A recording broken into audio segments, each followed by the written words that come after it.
초대교회입니다. 이번 주 강단하고 맥락이 같죠.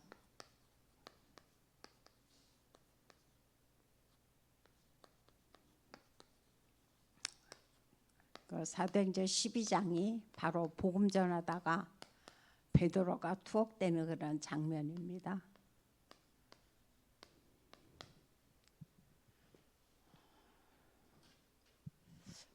이번 주 2부 강단에서 어떤 말씀을 주셨냐면은 우리는 생활하면서 고난에 대해서 분별해라 그랬어요. 내가 지금 어떤 문제가 있고 어려움이 있고 지금 위기를 당한다고 그래서 그게 다 고난이 아니다. 그 고난이 어디에서 왔는가 그거를 잘 분별하라라고 말씀해 주고 있어요. 그래서 내가 기준이 됐어. 내가 기준이 돼서 지금 내가 살아나가면서 어떤 불이익을 당한다거나 어떤 손해를 당한다거나 또는 사람 관계로 인해서 어떤 어려움을 당한다든가 이런 것들을 우리는 보통 고난이다라고 생각하고 있다고 그랬죠. 그런데 이번 주 강단에서 분명히 말씀하셨어요. 이거는 뭐다? 고난이 아니다 그랬어요. 나 지금 너무너무 경제 문제도 어렵고 내가 질병도 어렵고 지금 사람 관계에 있어서도 너무 힘듭니다. 나 지금 너무 힘들어요. 그래서 우리는 보통 그게 고난이라고 보통 우리는 생각을 하거든요. 근데 이번 주 분명히 말씀하시죠. 그건 고난이 아니다 그랬어요. 내가 받는 그런 것, 내가 생활하면서 당하는 이런 것들은 고난이 아니다. 그럼 어떤 것이 진짜 고난이냐고 그러면요. 복음 때문에. 복음이 기준이 돼야 되는 복음이. 내가 기준이 되는 것이 아니고 복음이 기준이 되는 것. 그래서 복음 증거하다가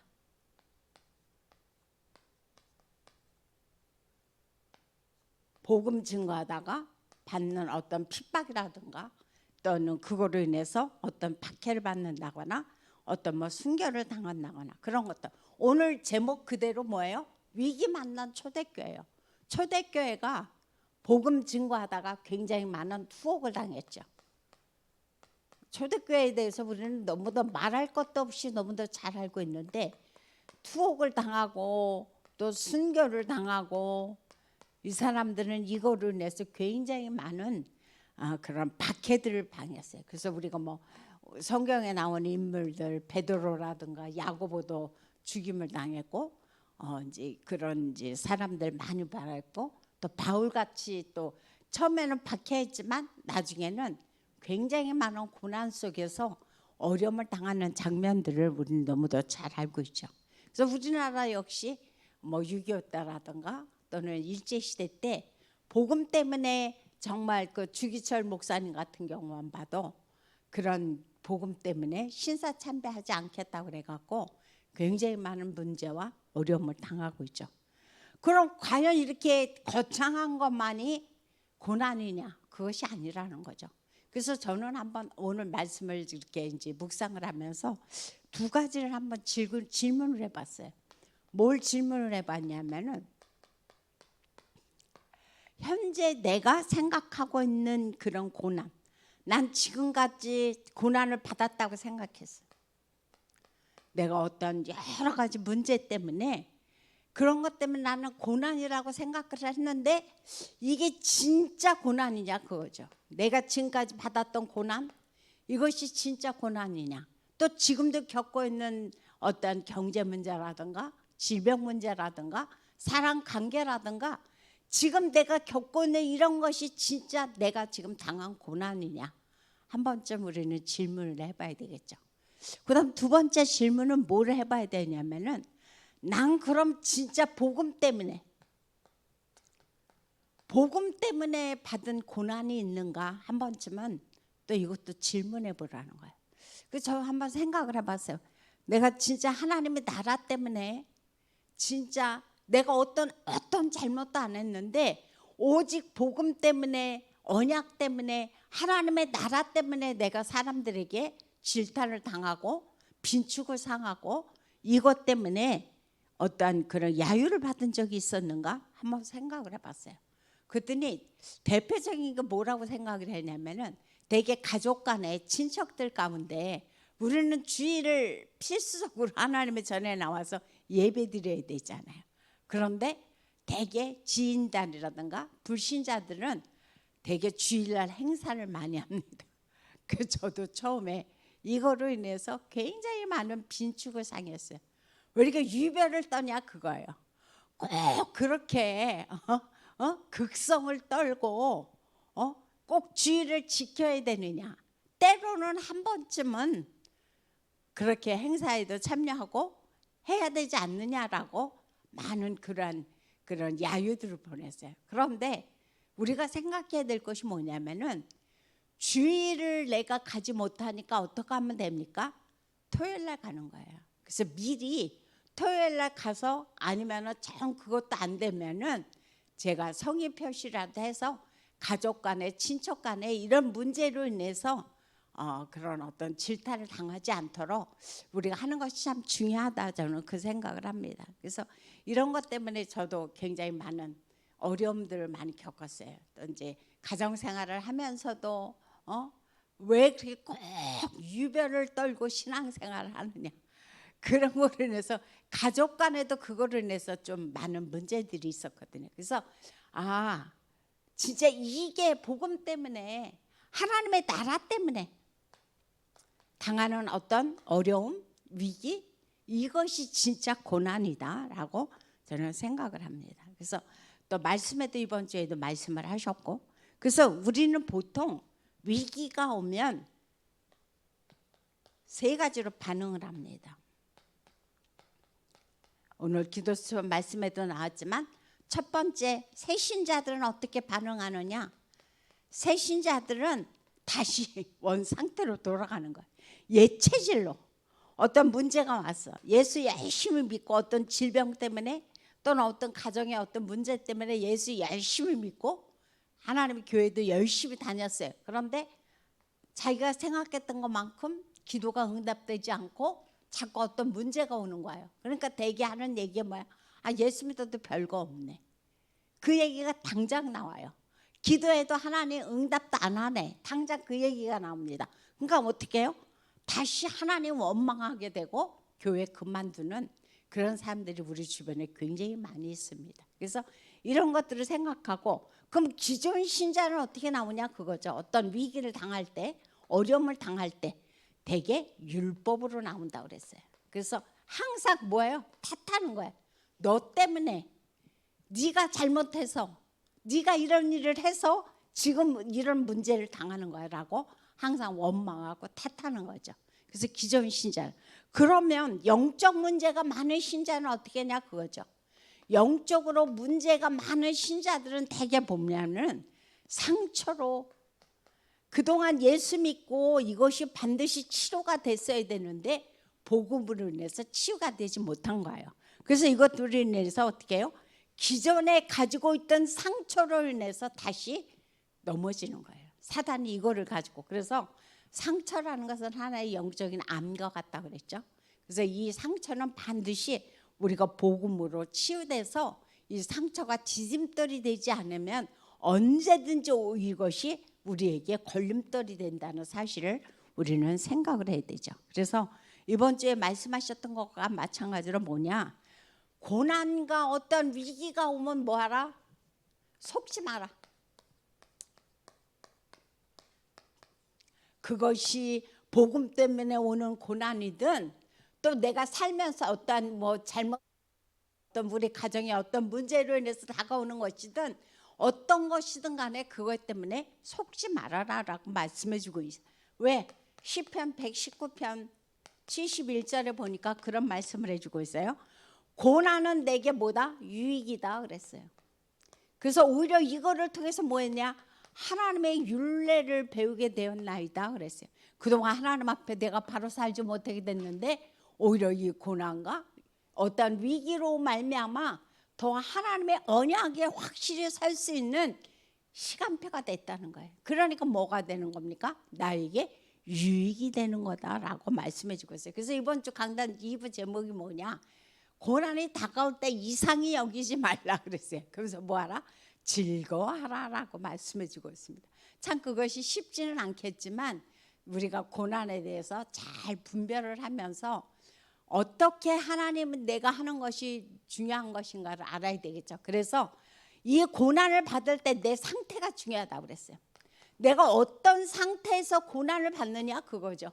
내 어떤 살아가면서 육신적인 상태에서 당하는 어떤 불의, 손해, 어떤 사랑 관계 이런 것은 고난이 아니다.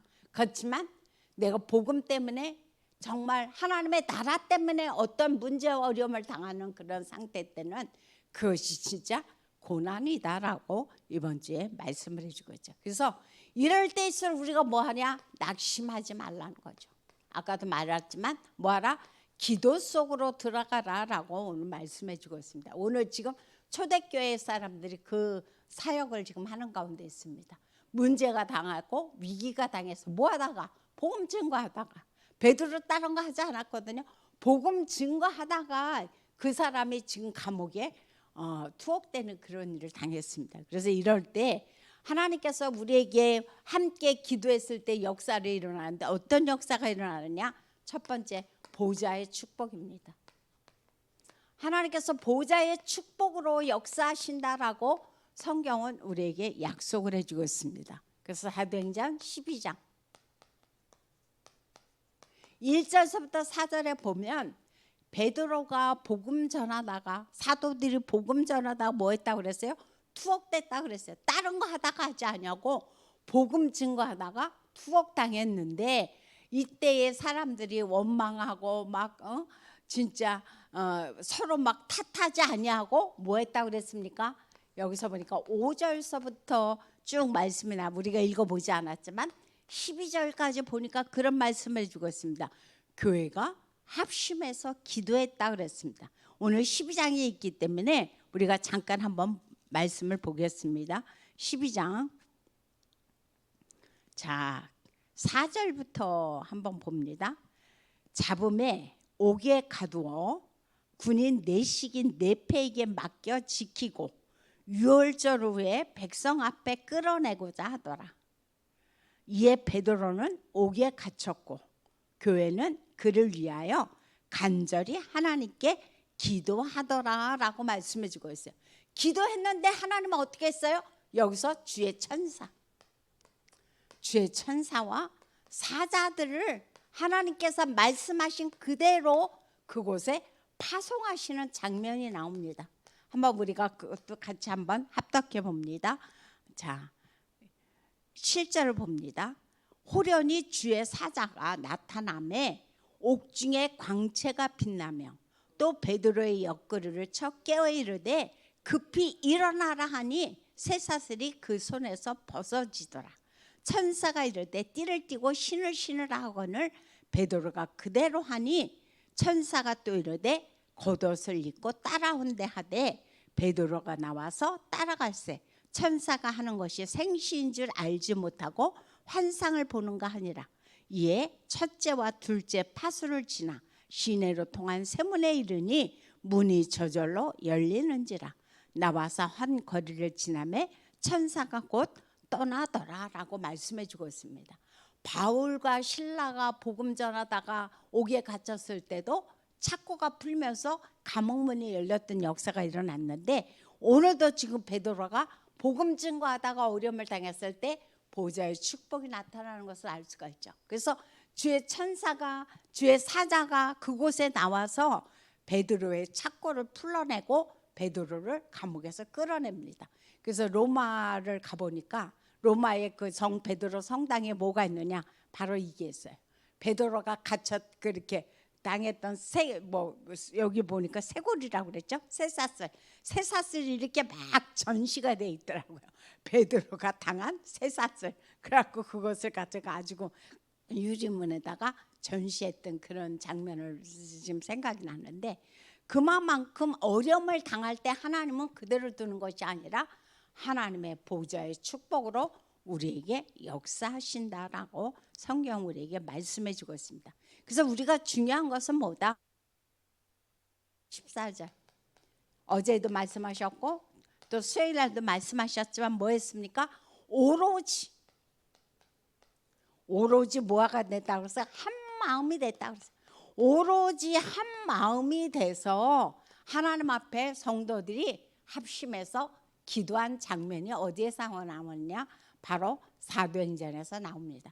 이 장면에서도 마찬가지입니다. 사도행전 10장에도 교회가 그를 위해서 간절히 기도했더니 하나님께서 그곳에 주의 천사와 사도를 파송하셨다라고 말씀해 주고 있습니다. 그래서 어떤 위기를 당하거나 어떤 어려움이 오면 우리는 해야 할 일이 뭐냐? 절대로 뭐 하지 말라 그랬으니까 낙심하지 말라 그랬어요. 그리고 뭐 하지 말라 그랬습니까? 속지 말라 그랬어요. 왜? 그것을 통해서 하나님은 반드시 하는 일이 있다는 거예요. 그곳에 메시지가 있다는 거예요. 그래서 어떤 내가 고난을 당하고 어려움을 당하면 이것에 뭐가 있다? 하나님의 메시지가 있다는 거예요. 그래서 이걸 통해서 하나님은 뭘 원하시냐? 내가 갱신하기를.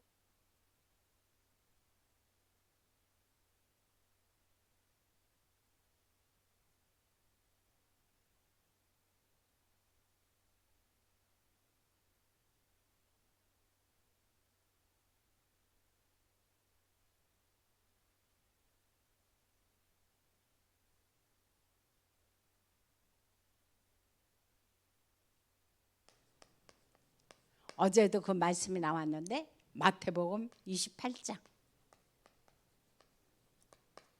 18절부터 20절에 보면 무슨 말씀을 해주고 있냐면은 모든 민족에게 가서 제자를 삼고 그다음 마가복음 16장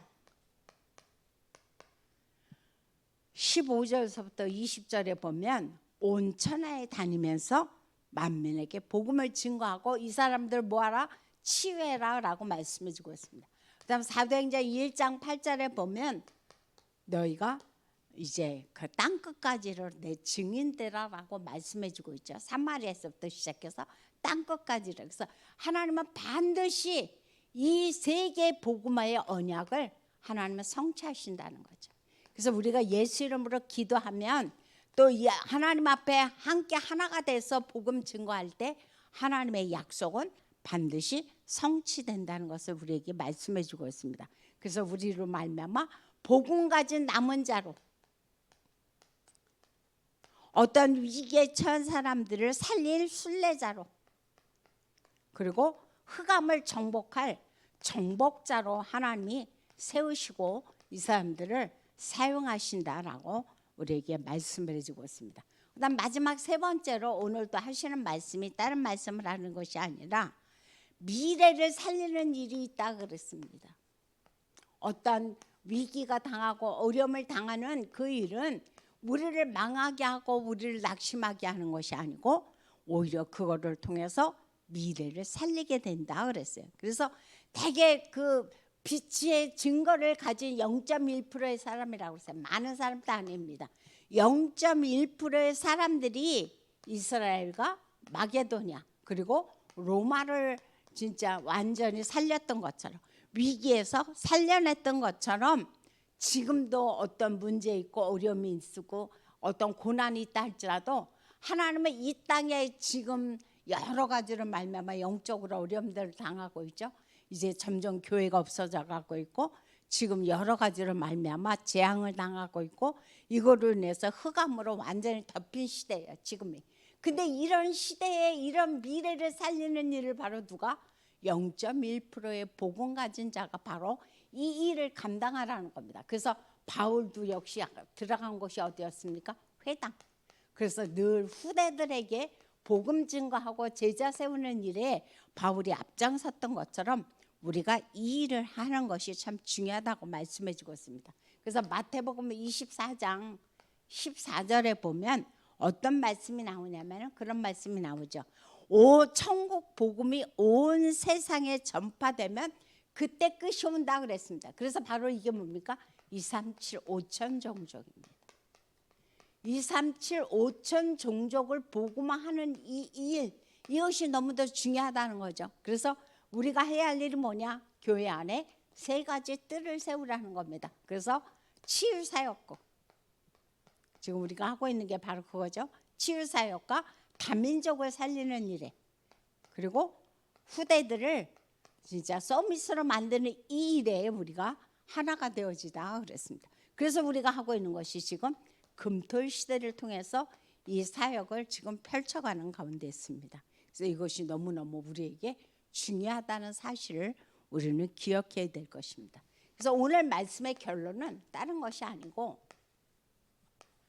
오늘 말씀에도 나왔지만 어떤 위기가 나왔을 때 우리는 염려하지 말라 그랬어요.